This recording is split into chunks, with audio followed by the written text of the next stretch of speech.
নগা দুৰ্বৃত্তৰ বিৰুদ্ধে পুনৰ গৰজি উঠিল উৰিয়ামবাসী ৰাইজ তথা দল সংগঠন। আজি উৰিয়ামঘাটত নগা দুৰ্বৃত্তৰ বিৰুদ্ধে পুনৰ গৰজি উঠিল স্থানীয় ৰাইজকে ধৰি বিভিন্ন দল সংগঠন। অসমৰ ভূমিত নগা দুৰ্বৃত্ত সঘনাই কৰা বিভিন্ন দুষ্কাৰ্যক লৈ জাঙুৰ খাই উঠিছে সকলো ৰাইজ। আজি উৰিয়ামঘাট চহৰৰ মাছমজিয়াত বিভিন্ন দল সংগঠন আৰু স্থানীয় ৰাইজ মিলি এক বিশাল গণহুংকাৰৰ আয়োজন কৰে। উক্ত অনুষ্ঠানত সৰুপথাৰ সমজিলাৰ বহুকেইটা দল সংগঠনে ভাগ লোৱাৰ উপৰি সহস্ৰাধিক ৰাইজ একত্ৰিত হয়। অনুষ্ঠানটোত নগা দুষ্কৃতিকাৰীৰ ওপৰত বৰ্তমান সময়লৈকে অসম চৰকাৰ বা প্ৰশাসনে কোনো ধৰণৰ বিহিত ব্যৱস্থা গ্ৰহণ নকৰাত ক্ষুণ্ণ হৈ পৰে ৰাইজ আৰু চৰকাৰখনক তীব্ৰ সমালোচনা কৰে।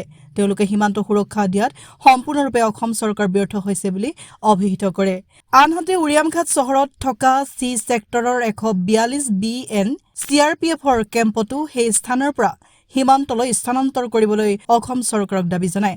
অসম চৰকাৰ আৰু প্ৰশাসনে সীমান্ত অঞ্চলত শীঘ্ৰেই সকলো ধৰণৰ সমস্যা সমাধান নকৰিলে অনাগত সময়ত জংগী আন্দোলন গঢ়ি তুলিব বুলি উপস্থিত বিভিন্ন দল সংগঠনসমূহে হুংকাৰ প্ৰদান কৰে আৰু 8 দফীয়া দাবী সম্বলিত এখনি স্মাৰক পত্ৰ ৰাজ্যৰ মুখ্যমন্ত্ৰীগৰাকীলৈ প্ৰেৰণ কৰে।